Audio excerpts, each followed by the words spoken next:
They definitely did fall quickly. It started with Kaisia Knight, who has anchored this innings through and through. And when you lose such a set batter who has anchored the innings in every game, it doesn't help your cause starting at the top. And unfortunately for Barbados today, the wickets didn't just fall. They fell so quickly and in so many clumps. They never really got a chance to set any partnerships. They never got to settle down, and that is thanks to some really good bowling from Trinidad and Tobago. Some poor shots, some poor batting, and some excellent catching from Trinidad and Tobago. Courtney Walsh, this Barbadian batting never got going. Never got going. They got stuck in the crease from early. I think the pressure that Trinidad put on them with the game plan that they had, they opened with the both experienced bowlers in Ramarak and in Samad, and they set the tone for the rest of the bowling and the way the Trinidad came and applied the pressure right after that. Everybody chipped in well and contributed magnificently by just keeping things tight, getting wickets, and put Barbados under tremendous pressure. Shakir Salman, fair to say they kept it tight, but no outrageous turn. I mean, it's not like they were beaten by turn, were they? No, certainly they would have been beaten by turn at St. Paul's, but here there was just a little bit of turn. I think what Trinidad and Tobago did well though is they were disciplined. They kept the stumps in play and they asked the right questions, and also the variations in pace. Karishma Ramarat was fast, and then she slowed it up, and that made all the difference, especially when she got Kaisia and Kaishona Knight out, and it was really good bowling changes as well. Credit must be given to young Ram Tahal because she was the lone pacer today, and she was able to change her pace as well, and that made a difference for her. Yeah, 70 odd all out. If we have a look at the Barbados batting card, I think our colleague Joel Manning, oh, he's still on the wickets. Oh, we've got repeats, you see. That's what's happening here. We're still looking at the wickets here, guys. And really, it will be.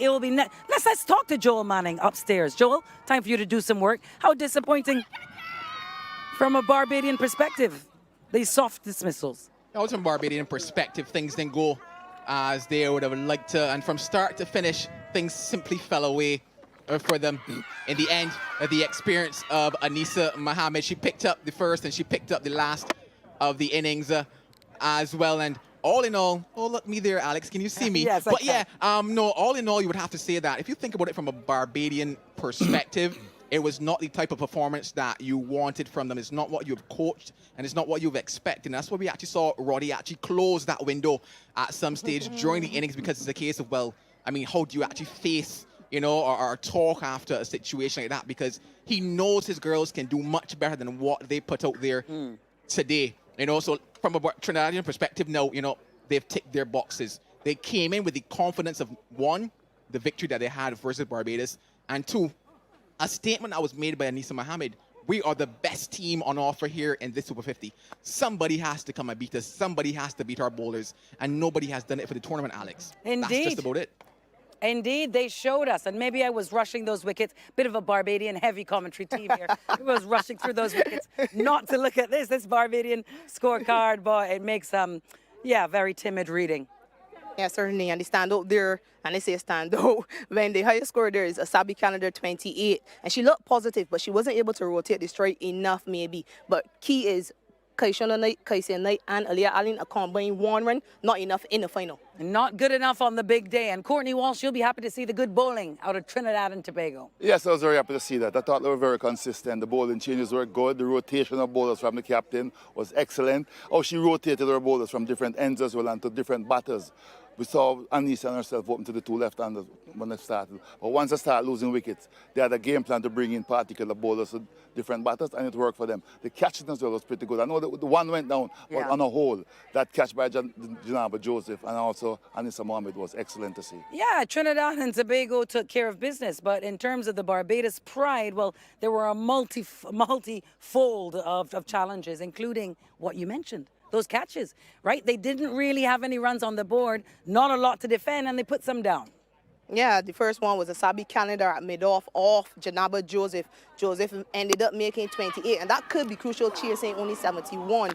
Hard hands there by Asabi Canada. And this was very simple. That sums up the performance from Barbados pride. They would be disappointed with that. I'm not sure it would have made a difference had they held on to those catches, but you want to get more things right in the field, especially when you're defending the paltry total. Aliyah Allen, the captain of the Barbados Pride, said she was heartbroken and they were not competitive enough today. But the other captain, let's talk a little bit about her. Karishma Ramarat, player of the match today. She was outstanding, not just in her bowling, but in her selection of bowlers. Yeah, absolutely. And it shows just how well she has a grasp on the whole captaincy aspect. What people don't realize with captaincy is you're always thinking. And now she's got to focus as a bowler, she's got to focus as a captain, and she's got to think about how she's going to bring her side all the way to the top and to win the contest. For me, the standout with her is how she rotated her bowlers, gave them short spells, kept the batters guessing, and she really has led from the front through and through this tournament. Courtney, moving right on to you. Obviously, today maybe not a reflection of Barbados' whole tournament, but what do they take away from this year's Super 50 Cup? Not a lot from today's game. I'm sure they want to put this game in the cupboard and throw it far away, but they've had good performances in other games. They want to take it away. There are a couple of youngsters who came out to play well that were good to see. But I think all in all, they'll have to say, well, we got beaten in the final. We didn't turn up, but at least we made the finals, and that they can take away that, listen, we competed well enough to be in the finals, but we just didn't play well enough on the day, because when you look back at the talent in that Barbados dressing room, you expect a better performance. Speaking of that talent, I think we've got to say a word about Keela Elliott, who finishes with 14 wickets, one of the leading wicket takers, if not the leading wicket taker of the tournament. And we didn't see her. We didn't see her till the very end of the innings. Shakira Salman, your thoughts on that? Yeah, just bowled 2 deliveries today, Keela Elliott, and 14 is in fact the highest wicket taker for this competition. And you would expect that you go to your wicket taker when you're only defending 71 runs. I think though for Aliyah Allen, the challenge was that while Keela Elliott takes wickets, she's also very expensive. But on a day like today, you need wickets. Only wickets are going to get you over the line. So we would have wanted to see her a lot earlier. Her first delivery, she got her wicket, dismissed Janaba Joseph as soft as it was. But you wanted to see Keela Elliott, your leg spinner, in the attack a lot earlier. Right, so maybe some questions there for Roddy Eswick and Robin Paris. Luckily, they're not on the show I'll today. jump in on that as well, because I think that as wicket takers, you need a leg spinner like her. Not just that, she's the leading wicket taker. So you could say this was her tournament, so to speak, up to date. But it just didn't happen. So I'm baffled at why she didn't bowl at all. You're not going to win this game unless you get wickets. And she's your leading wicket taker, regardless of what she's bowling or how she's bowling.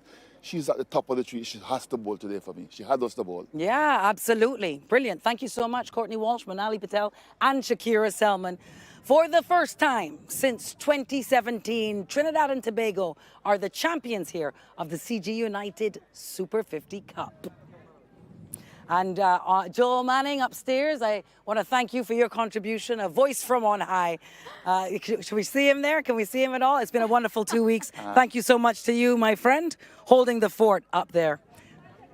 All right, well, nothing more to promote because this is it. This is where we wrap the tournament. Thank you so much to all of my team. And on behalf of the entire team here at Warner Park, we want to thank you for joining us for the CG United Super 50 Cup. It's congratulations to Sweet TNT. Trinidad and Tobago are our champions. On behalf of my entire team, we'd like to say thank you and bye for now.